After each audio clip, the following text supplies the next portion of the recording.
OYO அவங்க Hollywood எந்த நாய், எந்த கம்னாட்டி, எந்த எரும மாடு, எந்த நாதாரி, அதான் டைரக்டர் டீம்னு சொல்லிட்டேன்டா. அதுலாம் நீ வந்துட்டடா. நீ வைரமுத்து வந்து கதாநாயகிகளுக்கு முக்கியத்துவம் கொடுக்கலன்னு திரிசா மேட்டர் கொண்டாந்து மாட்டி விட்டீங்க. கட்டி பிடிச்சி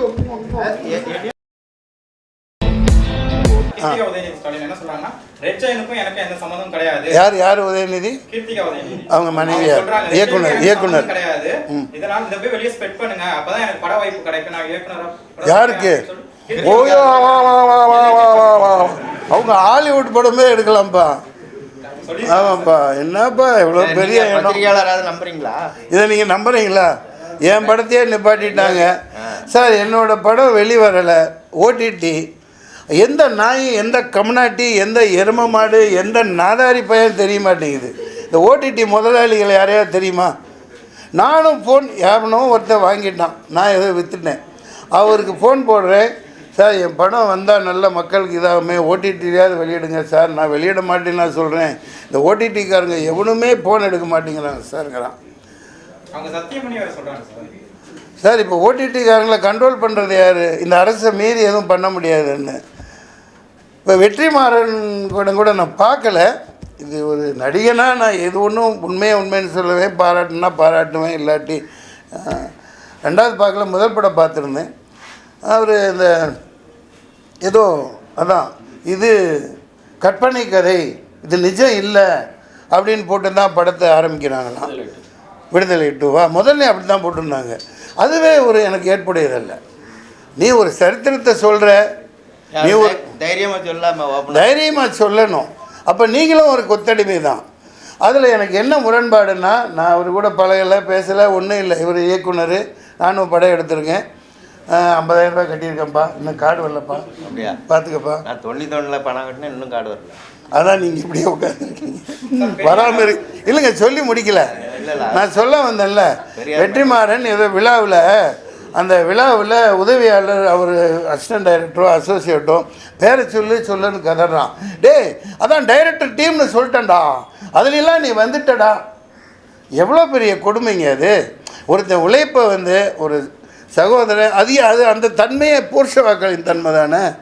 வெற்றிமாறன் அவர் எனக்கு தெரியாது, பழக்கம் இல்லை. ஆனால் அவர் இப்போ தானுவெல்லாம் ஒரு படம் ஓடும், ஒரு டைரக்டர் எடுத்திருப்பார், பயங்கரமாக ஓடும், அடுத்து அட்வான்ஸ் கொடுத்து அசோசியேட்டாக இருந்தவரை ஒரு டைரக்டர் ஆக்கி விடுவார். அந்த மாதிரி வந்தால் என்ன, அவர் உழைப்பை சுரண்டக்கூடாது, இருட்டடிப்பு செய்யக்கூடாது. இல்லை டைரக்டர் டீம்னு சொன்னேன்ல, கேமரா டீம்னாவே என்ன நான் தான்டா அப்படிங்கிறது எவ்வளோ ஒரு புருஷத்தனங்கிறது உங்களுக்கு புரியுதா? புரியலையா? அதை எனக்கு பிடிக்கலை. அதனால் இங்கே நான் அந்த சகோதர இயக்குனருக்கு சொல்லிக்க விரும்புகிறேன். அடுத்த முறையாவது எந்த படம் எடுத்தாலும் நீங்கள் அப்பசப்பையை வச்சு எடுங்க, எவனையும் வச்சு எடுங்க, மன்சூர் வச்சு நீங்கள் எடுக்க போகிறதில்ல. புரியுதுங்களா? எனக்கு அதை பற்றி கவலை இல்லை. ஆனால் ஒரு டைட்டிலில் என்னையே உண்மை கதைன்னு போடாமல் போ. ஆனால் இது நிஜம் அல்ல, இது கற்பனை கதை அப்படின்னு போட்டுட்டு நீங்களே உங்கள் முகத்தில் கரிய பசிக்காதீங்க. அந்த போராட்டக்காரர்களை கேவலப்படுத்துகிறேன். ஆமாம், நிச்சயமா. சகோதரி கேளுமா. ஆமாம் ஆமாம் ஆமாம் ஆமாம் ஆமாம், நல்ல விஷயம், நல்ல விஷயம். அந்த கான்டென்ட் வந்து போதை கூடாதுங்கிறதுக்காக கதாநாயகி போராடி ஜெயிலுக்கு போய் முதல்வர் வந்து சட்டசபை நீதிமன்றத்தில் உறுதி கொடுத்து மதுவிலக்கை அமுல்படுத்துகிறாங்க. அதுதான் கதையே. அதனால் நான் சரக்கு குடிக்கிற லாயராக இருப்பேன் அதில். அதனால் ஒரு கவர்ச்சிகரமான ஒரு டைட்டில் சரக்கு, புரியுதுங்களா? அது நான் பொய்யான தகவலையே கொடுக்கல, புரியுதுங்களா? நான் முன்னாடி வச்சுருந்ததும் நீங்கள் கேட்குறது உண்மைதான் தங்கச்சி. என்னென்னா கொப்புரான சத்தியமானு தான் வச்சேன். டைட்டில் பதிவும் பண்ணிட்டேன். இந்த பாலா போன ஜெயக்குமார் டைரக்டர் இருக்கார், இல்லை சார் சரக்குன்னு வைங்க சார், சரக்கு. அதுதான் மலேசியா யாருமே போச்சு சார். அந்த மாதிரி பல கண்ட்ரியில் அந்த பேனரும் அந்த பாட்டிலில் இருந்தால் எடுக்க மாட்டாங்களாம். அதுதான்ப்பா, நீங்கள் நான் ஊக்குவிக்கலை. அந்த படம் பார்த்திங்கன்னா தெரியும், அதை வெளிவர விடாமல் இந்த ஆளுங்கட்சி தடுக்குது. அதான் கிருத்திகா உதயநிதி அவர்கள் சான்ஸ் வேணுமாம்மா, வாய்ப்பு நான் தான் எனக்கு வச்சு ஒரு படம் எடுக்க சொல்லுங்க, நான் ரெடி. நான் பண்ணுறேன். ஆமாம், நான் அப்புறம் நான் என்ன ஹீரோவா நடிப்பேன்? நான் ஹீரோ தான்ப்பா. நல்லா தான் இருக்கீங்களா? கேமராவில் தெரியுது. ஜோடியா புதுசாக விலங்க மாட்டி விடுறீங்களா? போன தடவை அப்படி தான்.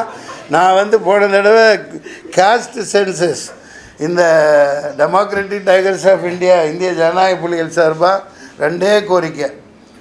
1, முற்றிலும் இந்த இவிஎம்மை ஒழிக்கணும். 2வது காஸ்ட் சென்ஸ். அதை பேசிகிட்டு இருந்தேன். நீ வைரமுத்து கதாநாயகிகளுக்கு முக்கியத்துவம் கொடுக்கலன்னு திரிஷா மேட்டை கொண்டாந்து மாட்டி விட்டீங்க. இப்போ ஹீரோயினி கேட்குறீங்க. அது அவங்க முடிவு பண்ணிக்கிட்டோம்.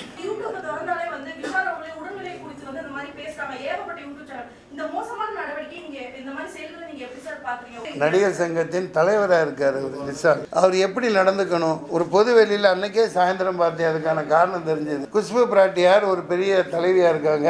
அவரை பார்த்த உடனே கட்டி பிடிச்சி அவர் இன்னொருத்தன் பொண்டாட்டி. அவர் சமூகத்தில் பதவியில் இருக்கிறவர் பொது வெளியில் இப்படி நடக்கக்கூடாது இல்லையா? சரி, உங்களுக்கு படத்தில் நடிக்கிறது வேற, பொது வெளியில் அது நான் கேட்ட கேள்விக்கு தான் பதில். விஷால் அப்படிலாம் நடக்கக்கூடாது. அவர் வீட்டுக்காரர் சுந்தருக்கு எவ்வளோ மனவேதனையாக இருந்திருக்கு. சிரிக்காதீங்கப்பா, அப்படி இல்லை. என்னதான் நடிகையாக இருந்துட்டாலும் அவர் கண்ணகியாக வாழ்ந்துட்டு இருக்கேன்னு அவங்க குறிப்பிட்டு பொது வெளியில் ஒரு கண்ணகியை, ஒரு கோவலன் இல்லை, வேற ஒருத்தன் கண்ணகியே, வேற ஒருத்தன் கோவலன் அல்லாதவர் ஒருவர் அது முத்தம் கொடுத்து புச்சுன்னு முத்தம் கொடுக்குறாரு. அது எனக்கே அசிங்கமாக இருந்தது. ஒரு நடிகரா அப்படிலாம் நடந்துக்க கூடாது. அவர் உடல்நிலை தேறிடுவார். சின்ன வயசு தானே, இன்னும் கல்யாணம் வேறு ஆகல. இப்போ இந்த நடுங்கன்னா கல்யாணத்தில் என்ன ஆகுறது? Hi, this is Minna. Like, share, subscribe, News 10 Tamil.